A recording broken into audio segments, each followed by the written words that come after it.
नमस्ते दोस्तों, स्वागत है हमारे चैनल पर। आज हम बात करेंगे एक ऐसे शख्स की जिसने न केवल भारत को एकजुट किया है बल्कि एक विशाल साम्राज्य की नींव रखी है। जी हाँ, हम बात कर रहे हैं चंद्रगुप्त मौर्य की।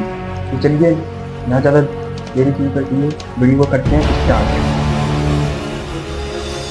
अखंड भारत का निर्माण करने वाला वही पहला व्यक्ति था, चंद्रगुप्त मौर्य।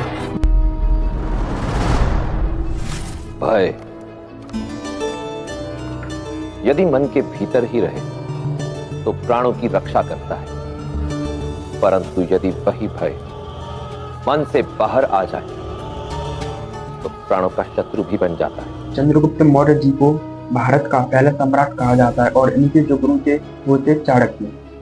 तो चलिए इस रोमांचक सफर को शुरू करते हैं। चंद्रगुप्त मौर्य जी का जन्म करीब 340 ईसा पूर्व पहले हुआ था, लेकिन उनके पुराने जीवन में बहुत कुछ रहस्यमय है। कुछ स्रोत कहते हैं कि वो मौर्य कबीर से थे जो शायद एक क्षत्रिय थे, जबकि कुछ लोगों का मानना है कि उनका जन्म एक साधारण परिवार में हुआ था।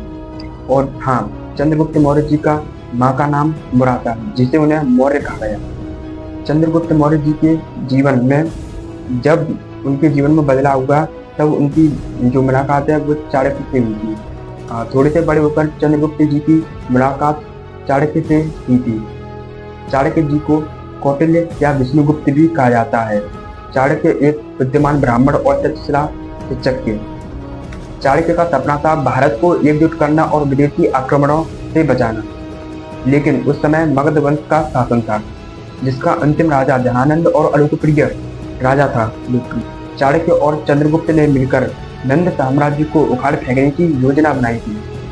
चंद्रगुप्त ने चाणक्य की रणनीतियों के साथ एक सेना तैयार की और कई युद्धों के बाद लगभग 322 ईसा पूर्व उन्होंने पाटलिपुत्र पर कब्जा किया। और हाँ, सबसे पहले चंद्रगुप्त का यही सबसे बड़ी युद्ध था जो कि पाटलिपुत्र पर कब्जा किया था उन्होंने।